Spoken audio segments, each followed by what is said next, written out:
ಪೊಲೀಸ್ನವರು ಇದ್ದಾರಲ್ಲ, ಸೇವಾ ಮನೋಭಾವ ಇರಬೇಕು. ಆ ಸೇವಾ ಮನೋಭಾವ ಇದ್ರೆ, ಸಾಮಾಜಿಕ ಕಳಕಳಿ ಇದ್ರೆ ಇದೆಲ್ಲ ತಪ್ಪಿಸಲಿಕ್ಕೆ ಸಾಧ್ಯ. ನಮಗೆ ಸೋಷಿಯಲ್ ಕಮಿಟ್ಮೆಂಟ್ ಇದೆ. ಸೋಷಿಯಲ್ ಕಮಿಟ್ಮೆಂಟ್ ಇದ್ದಾಗ ಮಾತ್ರ ಸಮಾಜದಲ್ಲಿ ಶಾಂತಿ ನೆಮ್ಮದಿ ನೆಲೆಸಲಿಕ್ಕೆ ಸಾಧ್ಯ ಆಗ್ತದೆ ಅಂತ ಮಾತುಗಳನ್ನ ಈ ಸಂದರ್ಭದಲ್ಲಿ ಹೇಳಲಿಕ್ಕೆ ಬಯಸ್ತಾ ಇದ್ದೇನೆ. ಇವತ್ತು ನಮ್ಮ ಸಮಾಜದಲ್ಲಿ ಅಸಮಾನತೆಗಳಿದ್ದಾವೆ. ಶ್ರೀಮಂತರಿದ್ದಾರೆ, ಬಡವರಿದ್ದಾರೆ, ಮೇಲ್ಜಾತಿಯವರಿದ್ದಾರೆ, ಕೆಳಜಾತಿಯವರಿದ್ದಾರೆ. ಈ ನಮಗೆಲ್ಲ ಗೊತ್ತಿದೆ, ಸಮಾಜದಲ್ಲಿ ದುರ್ಬಲ ವರ್ಗದ ಜನ ಇದ್ದಾರಲ್ಲ, ಅವರಿಗೆ ಅವರ ಹಕ್ಕುಗಳನ್ನ ರಕ್ಷಣೆ ಮಾಡ್ತಕ್ಕಂಥ ಜವಾಬ್ದಾರಿ ನಮಗಿರ್ತದೆ. ಅವ್ರು ಯಾವ ಕಾರಣಕ್ಕೂ ಕೂಡ ನಮ್ಗೆ ರಕ್ಷಣೆ ಇಲ್ಲ ಅಂತಕ್ಕಂಥ ಭಾವನೆ ಬರಬಾರದು. ಆ ರಕ್ಷಣೆಯನ್ನು ಮಾಡಿದ್ರೆ ಅನೇಕ, ಅದಕ್ಕೇನೆ ಬಾಬಾ ಸಾಹೇಬ್ ಅಂಬೇಡ್ಕರ್ ಒಂದು ಮಾತನ್ನು ಹೇಳ್ತಾರೆ, ಬಲಾಢ್ಯರ ಕೈನಲ್ಲಿ ಅಧಿಕಾರ ಇರಬಾರದು. ಬಲಾಢ್ಯರ ಕೈನಲ್ಲಿ ಅಧಿಕಾರ ಇದ್ರೆ ದುರ್ಬಲ ವರ್ಗದ ಜನ ನೆಮ್ಮದಿಯಿಂದ ಇರಲಿಕ್ಕೆ ಸಾಧ್ಯ ಆಗಲ್ಲ. ಈ ದುರ್ಬಲ ವರ್ಗದ ಜನ ನೆಮ್ಮದಿಯಿಂದ ಇರಬೇಕಾದ್ರೆ, ಶಾಂತಿಯಿಂದ ಇರಬೇಕಾದ್ರೆ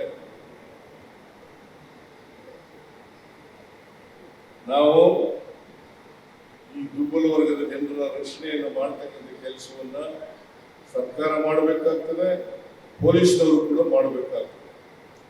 ಆಗ ಮಾತ್ರ ದುರ್ಬಲ ವರ್ಗದವರು ಕೂಡ ನೆಮ್ಮದಿಯಿಂದ ಜೀವನವನ್ನು ಮಾಡಲಿಕ್ಕೆ ಸಾಧ್ಯ ಆಗ್ತದೆ ಅಂತಕ್ಕಂಥ ಮಾತುಗಳನ್ನ ಹೇಳಲಿಕ್ಕೆ ಬಯಸ್ತಾ ಇದ್ದೇನೆ. ಈ ಅಸಮಾನತೆ ಹೋಗ್ಬೇಕಾದ್ರೆ ನಾವು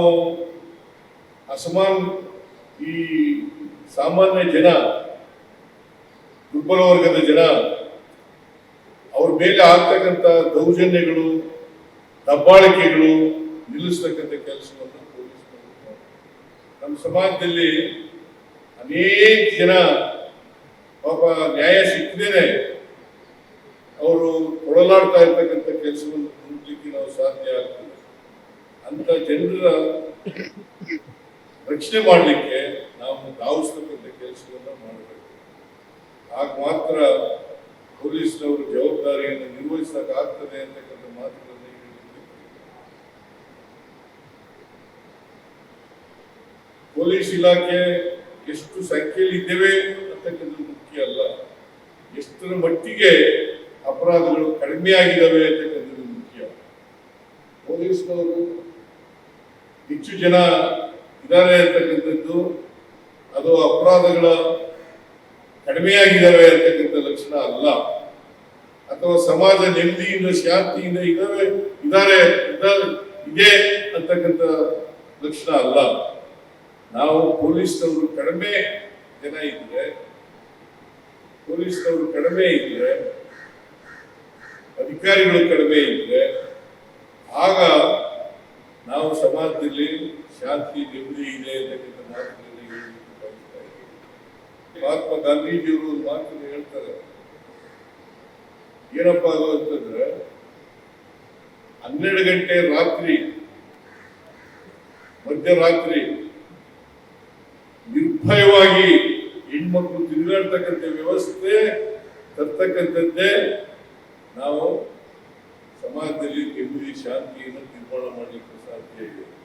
ಅತ್ಯಂತ ಕಟ್ಟ ಕಡೆಯ ಮನುಷ್ಯ ಅವರೂ ಕೂಡ ನನಗೆ ರಕ್ಷಣೆ ಇದೆ, ನನ್ನ ಹಕ್ಕುಗಳ ರಕ್ಷಣೆ ಆಗ್ತಾ ಇದೆ, ಅದಕ್ಕೋಸ್ಕರನೇ ನಾವು ಪ್ರತಿ ಜಿಲ್ಲೆಯಲ್ಲಿ ಒಂದು DCRE ಪೊಲೀಸ್ ಸ್ಟೇಷನ್ಗಳನ್ನ ಮಾಡ್ತಕ್ಕಂಥ ಕೆಲಸವನ್ನು ಮಾಡಿದ್ದೀವಿ. ಕಾರಣ ಯಾಕಪ್ಪ ಅಂತಂದ್ರೆ ದುರ್ಬಲ ಜನರಿಗೆ ರಕ್ಷಣೆ ಸಿಗ್ತದೆ. ನಾನು ಮೊನ್ನೆ ತಾನೇ ರಿವ್ಯೂ ಮಾಡ್ತಾ ಇದ್ದೆ, ಅಲ್ಲಿ ಪ್ರಗತಿ ಅಷ್ಟು ತೃಪ್ತಿದಾಯಕ ಇಲ್ಲ ಅಂತಕ್ಕಂಥ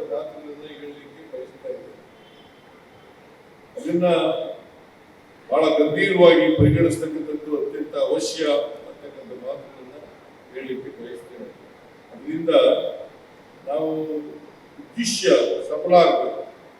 ಯಾವ ಉದ್ದೇಶದಿಂದ DCR ಪೊಲೀಸ್ ಸ್ಟೇಷನ್ಗಳಲ್ಲಿ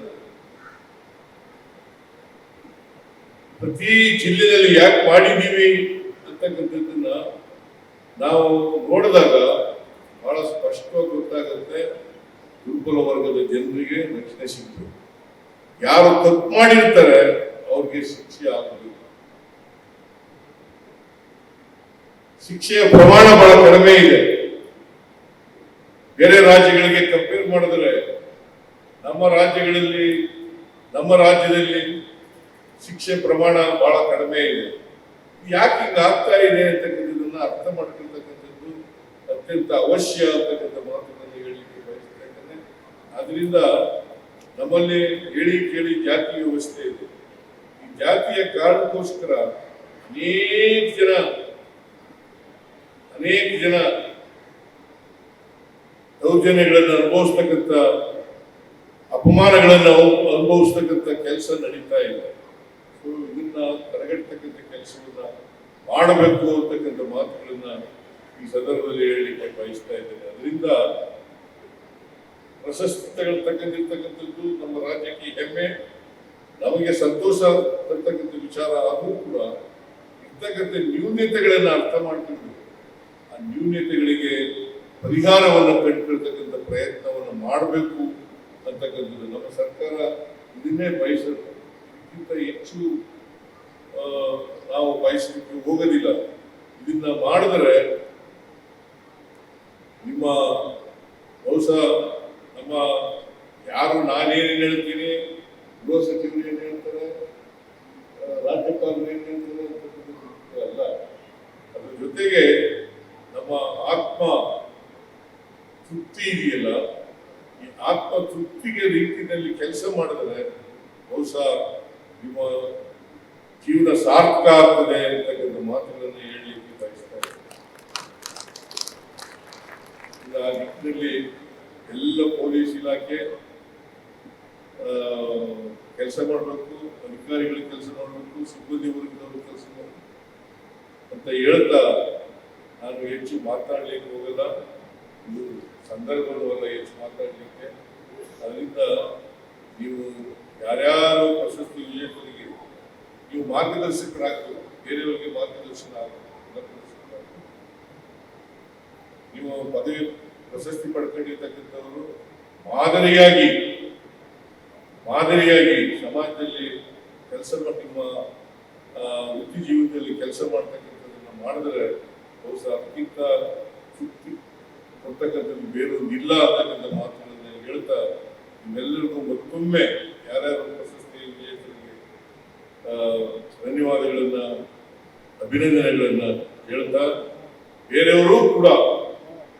ಬೇರೆಯವರು ಯಾರಿಗೆ ಪ್ರಶಸ್ತಿ ಬಂದಿಲ್ಲ ಅವರು ಕೂಡ ಪ್ರಶಸ್ತಿಗಳನ್ನ ಪಡ್ಕೊಳ್ಳಿಕ್ಕೆ ಪ್ರಯತ್ನವನ್ನು ಮಾಡಬೇಕು ಅಂತಕ್ಕಂಥ ಆಶಯವನ್ನ ವ್ಯಕ್ತಪಡಿಸಿ ನನಗೆ ಈ ಸಮಾರಂಭದಲ್ಲಿ ಭಾಗವಹಿಸಲಿಕ್ಕೆ ಅವಕಾಶ ಕಲ್ಪಿಸಿಕೊಟ್ಟಂತ ಗೃಹ ಇಲಾಖೆಯವರಿಗೆ ಮತ್ತು ಎಲ್ಲರಿಗೂ ಕೂಡ ಧನ್ಯವಾದಗಳನ್ನು ಹೇಳಿ ನನ್ನ ಮಾತುಗಳನ್ನು ಮುಗಿಸ್ತೇನೆ. ಜೈ ಹಿಂದ್, ಜೈ ಕರ್ನಾಟಕ. ಜೋರು ಚಪ್ಪಾಳೆ ಬರಲಿ. ಅತ್ಯಂತ